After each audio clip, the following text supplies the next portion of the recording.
इनके लबे रंगी की निछावर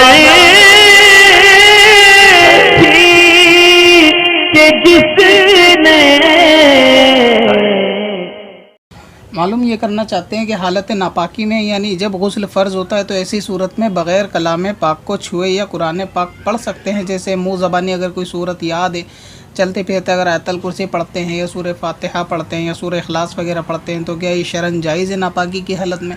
और इनका एक सवाल और भी है कि दीनी किताबें हालत नापाकी में छू सकते हैं, जैसे मदनी पंसूरा वगैरह या इस तरह कोई छोटी मोटी मसले मसाइल की किताबें के उनको हाथ लगा सकते हैं अगर हालत नापाकी में है। तो देखें, हालत नापाकी में कुरान मुक़द्दस को या उसकी किसी भी आयत को पढ़ और छू तो नहीं सकते। यानी हैज़ वाली अगर औरत है या आदमी पे गुस्ल फ़र्ज़, ऐसी सूरत में अगर वो चाहता है कि जो उसको सूरत याद है कुरान पाक को बग़ैर छुए और बग़ैर देखे अगर पढ़ना चाहे तो मुंह से, तो ये भी जायज़ नहीं है कुरान मुक़द्दस को नापाकी की हालत में जबकि गुस्ल फ़र्ज़ हो पढ़ा नहीं जाएगा।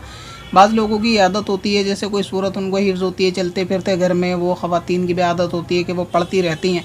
हालत हैज़ में भी उनको ये ख़्याल नहीं रहता, वो इसी तरह सूरह इखलास या सूरह फातिहा पढ़ती रहती हैं। तो कुरान पाक की नीयत से इस तरह कुरान को पढ़ना या किसी भी आयत को पढ़ना हालत नापाकी में जायज़ नहीं है। लिहाजा अगर वज़ू नहीं है लेकिन आदमी पाक है तो पढ़ सकता है, लेकिन उस पर गुस्ल फ़र्ज़ है, उसको नहाने की ज़रूरत है, तो ऐसी सूरत में कुरान पाक को छूना भी हराम है और पढ़ना भी नाजायज़ गुनाह है, तो उसको पढ़ भी नहीं सकता। दूसरे सवाल का जवाब ये कि दीनी किताबें जो होती हैं उनको हालत नापाकी में छूना मकरूह है, मगर ये कि हराम नहीं है। अगर कुरान मुक़द्दस है तो छूना हराम है और कुरान के अलावा दूसरी किताबें ये बेहतर है कि ना छुआ जाए। अगर ज़रूरत पड़े उठाने की तो किसी मोटे कपड़ा उसके ऊपर रख के जो ख़ुद के बदन पे ना हो उस पर कपड़े को रख कर उससे उठाएँ तो ज़्यादा बेहतर है।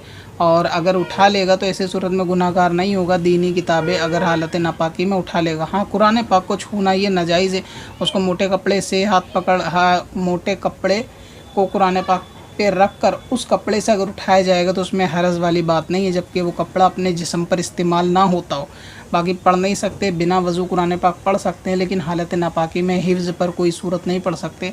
लेकिन हालत नापाकी में और हालत हैज़ में दरूद पाक अगर पढ़ना चाहें तो बिल्कुल पढ़ सकते हैं, 24 घंटे पढ़ सकते हैं, इसमें कोई हरज नहीं है। और इसी तरह दरूद पाक अगर लेट कर पढ़ना चाहें तो वो भी पढ़ सकते हैं, नापाकी में भी पढ़ सकते हैं, लेकिन कुरान पाक की नीयत से नहीं पढ़ सकते। बाकी ये कि बेवज़ू हैं तो उसको पढ़ा जा सकता है। पत्थर में हसन लाले पुरनवार बनाया।